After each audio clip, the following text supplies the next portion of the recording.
Вакыттың вакыты жоқ. Вакыттың вакыты жоқ. Вакыттың вакыты жоқ. Вакыттың вакыты жоқ. Вакыттың вакыты жоқ. Вакыт жоқ. Вакыттың вакыты жоқ. Вакыт жоқ. Вакыттың вакыты. Ассалаумағалейкум достар, сіздермен тағы да Ера Казавто. Достар, міндетті түрде видеоны бастамас бұрын мына жердегі подписаться кнопкасын басып арнаға жазылып, және де достар сіздерден өтініш, осы видеоларымды, кез келген барлық видеоларымды поделиться кнопкасымен достарыңызға WhatsApp арқылы, кез келген әлеуметтік желі арқылы таратыңыздар. Сіздерден үлкен өтініш болды. Достар, сонымен бүгін бізде көлікке шолу болады, яғни шолу болғанда досым көлік апты, бағылайық, қандай көлік алған екен, көрейік, жамандайық, көреміз. Happy on the asset social, man. Loyalty over royalty, I niggas know the vibe. Fuck your kill this beat. Сонымен достар, Volkswagen Polo 2015 жылғы Volkswagen Polo'ның 5-ші буыны. Қозғалтқыш көлемі 1.6. Жүрілген шақырымы қанша дедіңе, пробег? 138 мың шақырымды бағындырып тастаған 6 сатылы автомат беріліс қорабы.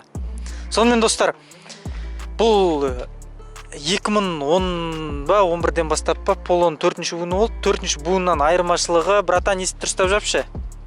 Братан, 4-ші буыннан айырмашылығы бұл 2014-тің аяғында рестайлинг болды. Ол 1-ші Polo, 4-ші буын Polo'да алды Volkswagen Golf'қа ұқсады, сонсын ұнайды. Ал бұл жерде критикадан бастамай қойық, енді все-таки досым көлігі алып атқан құтты болсын енді. Бірақ мынау Passat B8 ба, B7 ба, короче, сол кейінгі Passat'тың мордасын берген. Бұл тек бізде білетіндеріңіздей достар, бұл тек қана бізге СНГ-да ғана, Ресейде, Қазақстанда, сол жақтарда, Еуропада бұл тек Volkswagen Golf ретінде ғана сатылады. Ал седан деген былайша айтқан кезде Priora'ның, российский Vesta Priora'лардың чуть-чуть жақсылары ғой. Сонымен достар, рестайлинг болғаннан кейін тағы өзгерген жері бар. Артқы шамдары уже диодты, стоптары. Диодты өзгертілген, әдемі бампер шамал өзгертілген, чуть-чуть қара бояумен глянец дейді, черный глянец дейді, сондай түспен боялған стоптары бар. Яғни достар, сонымен достар, багажын бірден айтып кетейік. Багаж бұл жерде, багаж көлемі, қарап тұрсаңыздар, бұл жерде 460 литр. 460 литр. Қазір қараңғы, свет жетпей тұр, аса қатты. Сондықтан да запас дөңгелегі бар. Көліктің жағдайы 2015-ке енді бәрібір көлік боялған, істеген жерлері бар. 5 жыл болған көлікке ол нормально. Енді жүрілген өзінің пробегіне, өзінің жүрілген шақырымына жақсы. Сонымен достар, тағы бір сәт қараңыздар. Өте нашар жабылады. Неге? Қазір кейінгі, қазір 2020-да уже Polo'ның рестайлингі шықты ғой. Тағы да Polo'ның рестайлингі шықты ғой. Дұрыс па? Polo'ның рестайлингінде обзорларым бәрін көрдім. Мынау багажын жабылғаны. Көйт ашып отыр анам. Осы багаж жабылғаны. Короче, Lada Vesta бар ғой. Содан нашар. Мен Vesta'ны жақсы деп мақтап тұрған жоқпын. Орыстың көлігі негізі өзім ұнатпаймын, жек көремін негізі. Сондықтан да қарап отырсаңыздар, орыстың жаман Vesta'сын өзінен жаман жабылады. Неге? Жоқ, жабылу жақсы. Бірақ даңғыр-дұңғыр шумализация жоқ. Шумализация керек. Орыстардікін более-менее шумализациясы жақсы, либо орыстардікін металл жұмсақ па, сондай бірден. Сонымен достар, есіктерін көрейікші, қалай жабылатын. Көбісі Polo'ның есіктерін мақтайды, күшті жабылады деп міне. Өте идеальный, күшті жабылады. Бірақ тағы да бір минусы, өте замок, шумный замок. Міне өте әдем күшті жабылады. Бітте күшті түсірмей. Ол жаңа Kia Rio'дан да, Hyundai Solaris'тан да, Polaris, Malaris бәрінен жақсы жабылады. Лидер бұлар өзінің классындағы көліктерден есігі өте жақсы жабылатына лидер. Бірақ көлік өте шумный. қозғалтқышты айтатын болсақ, қозғалтқыштың өзі шумы ішке панельге, адамға салонға беріліп отырады. Өте шумкасы нашар көлік бір жағынан қарап отырсаңыздар. Міне көріп тұрғандарыңыздай артына отырам. Көріп тұрсыздар ма? Арты өте кең, достар. Қазір мен жақсы өзіме айтатын болсам, міне қарап тұрсаңыздар, артта кәдімгі қолмен ашып, қолмен жаппайсыз баяғыдай. Міне стеклоподъемник бар. Бірақ бір минус, достар, тек қана бұны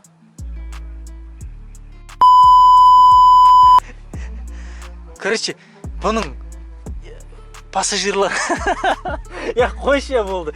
Короче, бұның пассажирларға ең бір жақсысы стеклоподъемник, пассажир өзі ашып, өзі жабылады. Но минусы жүргізуші бұны басқара алмайды. Қазір көрсетем, не үшін басқара алмайды. Сонымен достар, міне алдын ашып көрсетейін. She asked me if I do this every day. I said often. That's how many times she rode the wave. Not so often. It's down to do it either way. Often, baby, I can make that rain. Often, girl, I do this often. Make that pop, do it how I want. Often, girl, I do this often. Make that pop, do it how I want.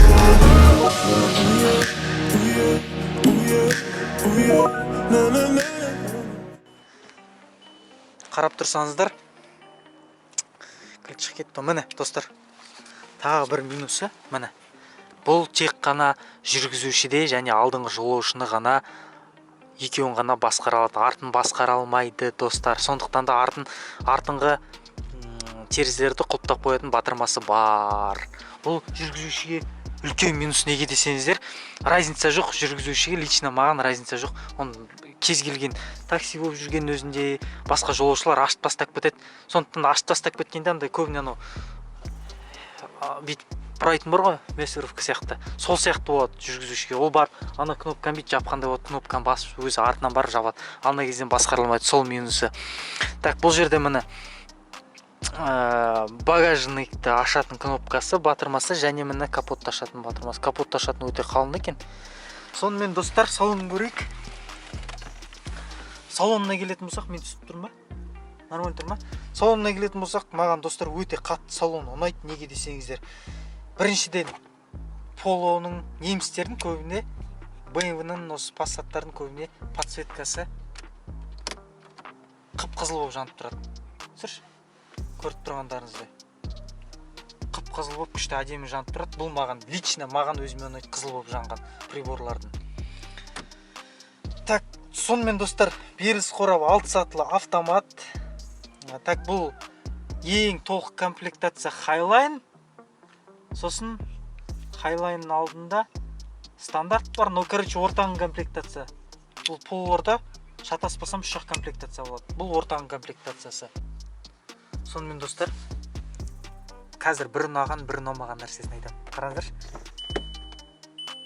Осын соңғы рет баяғыда Батян машинасында Mazda деген машина болған. Содан не істейтін мына тың ашқан менде жоқ ол. Күшті де ұнайды маған. Бірақ достар, Полоның есе күшті жабылғанмен шумализациясы өте төмен. Қараңыздар, шумализациясы төмен. Бір, екінші замок өте шумный. Міне, қараңыздар. Өте қатты жаман жабылады, қараңыздар. Өте қатты жаман жабылады. Сондықтан да достар, тағы да негізде шынтақ тірегіш бар. Полоның ауруы дейді. Мен досымның айтуы бойынша осындай шынтақ тірегіштер тез сынып қалады екен. Және артқы жолаушыларға шынтақ тірегіш жоқ дейді. Сосын тағы бір нәрсесі, мынау қолмен жолаушылар ұстап отыратын ұстағыштары, қалай айтсақ болады. Осылар ақырын кетпей риск ететін, көріп тұрсыздар ма? Дауысы өте шумный, нашар. Одан кейін сары түсті шамдар, тоже онша емес. Мына кезде көрейік, тағы айна бар жолаушыға, бірақ шамдар жоқ. Ол минус тоже тағы. Так, одан кейін аяқта да айна бар, мына жағында да айна бар, ол өте плюс. Менде жоқ приорада. Бұл өте плюс күшті, бірақ шам жоқ.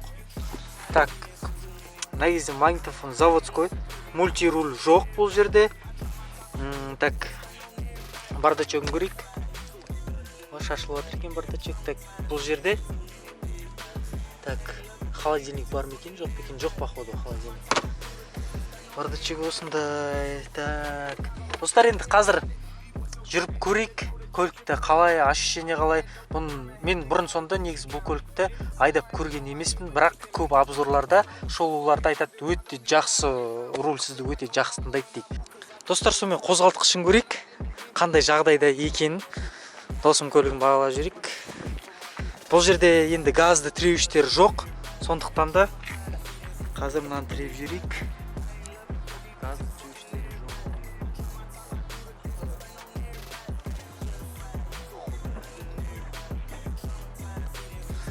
Сонымен достар, қозғалтқыш көлемі 1.6, қозғалтқыш CFN дейді. Бұл до рестайлинг дейді. Көліктің иесінің айтуы бойынша осы қозғалтқыштарды жақсы деп жатыр. Осыны іздейді екен көбісі, рестайлинг. Осы рестайлинг боларда именно осы қозғалтқышпен іздейді екен. Кеп двигательді бір түсіріп жүр, көрейік қандай жағдайда екен. Так, лонжерон бәрі целый. Досым бір қуантып қойыш. Лонжерон целый сенде, короче, машинаң ұрылмаған. Сонымен бұл жерде достар, көліктің жанармай тұтынуы 100 шақырымға. Көліктің иесінің айтуы бойынша қазір көп жүрмейді. Так, бұл көліктің расходы 8-8,5-нан аспайды дейді қала ішінде.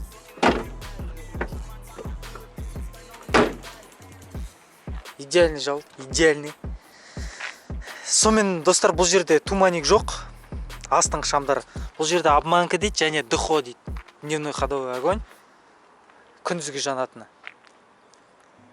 Туманик салу үшін, короче, туманик заводской, осының ішіне салынады да, заводской жоқ или бар? Заводской білмейсің да? Туманик. Либо ішіне салатын шығар.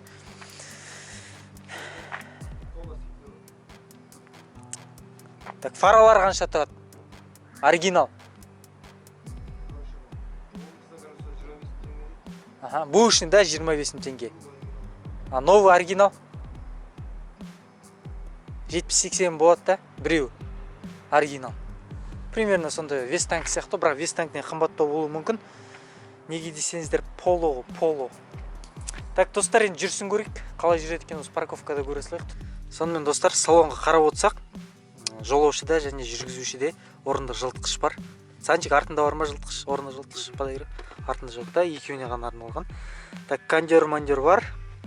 Беріліс қорабы, автомат және де спорт режимі. Кикдаун бар да. Так, мен көліктің достар айттым ғой, қазір звук қатты естіледі. Так, печканы өшіріп тастайын пока что. Қараңыздаршы. Салонға қалай естіледі двигатель. Өте шумный дейді, бұны көбісі айтады, жапондық Hyundai соларға қарағанда. Одан кейін достар, мына жерде қарап тұрсақ, чек жанып тұр, не үшін жанып тұр? Бұл жерде енді уақыты келген. Так, мына пробег қанша? Негізде 138.817 дейді, нормально. Сен қаншада алдың бұны? Недавно алдың да? Нормально. Так, чек жанып тұр, бұл скорее всего некі датчик кислорода, лямбда зон дейді соңғы. Так, қалай дедің? Айтсай. Парковка или сначала снимайте ручник, потом автомат тек көрмейміз, білмейміз. Көрейік достар. Автомат. Біртүрлі полон ең маған ұнаған ыңғайлы жері. Мынау панель ұнады. Негізі бүкіл жүргізушіге арналған, шамалы бұрыл BMW-лардікі сияқты. Тройкасы бар, бұрып ұстаған ғой, өзіне жүргізуші басқару үшін. Осы жер маған қатты ұнады. Так, басып көрейік. 2 стақан салғыш бар. Тартыш жаман емес. Так, бұл жерде дальний, ближний. Жай жүріп келе жатқан өзінде көлік шумный екен, е? Резина лысы ма? Қай жағынан көтереді? 2-1. Регулировка жасағаннан тиіспейді, фараға? Тисе бересің ба? 1-2 деп. Артықысы болған да? Қанша қалдың, братан? Машина? 4 миллионға? 2015-та? Қанша іздедің машина? Бір апта. Достар, көрдіңіздер ме, көлік іздеу қазір 4 миллионға, 4 миллион теңге 3 миллион теңгенің өзіне көлік іздеу өте қиын. Мысалға мен әлі өткеннен бері іздеп жүр қой, Subaru көрдік, Avensis көрдік, тағы Avensis көрдік. Вообще уже 3,5 миллионға көліктер хлам өліп қалған. 4 миллионға жақсы алыпты. Нормально? Более. Volkswagen Polo. А чё, братан, неге не алмадың? Бюджет 4 миллион болды. Иә. Kia Rio аламыз, Kia Rio. Көп крашн болып шығарды. Ага. А Solaris? Акцент. Аз болды. Аз, да? Еще убитый олар, видишь, неге салып тастайды ше? Такси андай мындайға ше? Аяқпен жүре берейік ше. 4 миллионның ішінде табу қиын ғой. Аха, 4 миллионға машина табу қиын. Маған осы Полоның ұнайтыны, маған кейін рестайлингтағаннан бастап шықты. Поло спортивный GT бар ғой, Поло.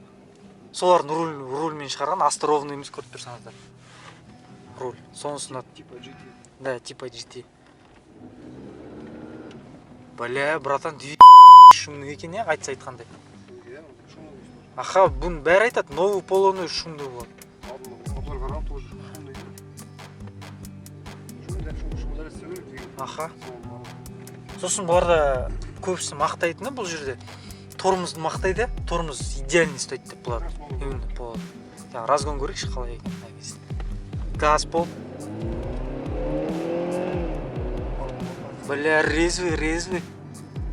Резвый базар жоқ. Мен осыдан неге отырдым мен? Kia Rio'ға отырдым айтпақшылар. Тоже дос баламдікі, әлі мініп жүр ол. Таксида бірыңғай. Мынандай резвый емес. Бірақ оныкі 120 аттың күші ма сондай. Жарыстырып көру керек. Аха, разгон жақсы екен көлікте. Жалпы көліктің жүрісі жаман емес, өте тамаша.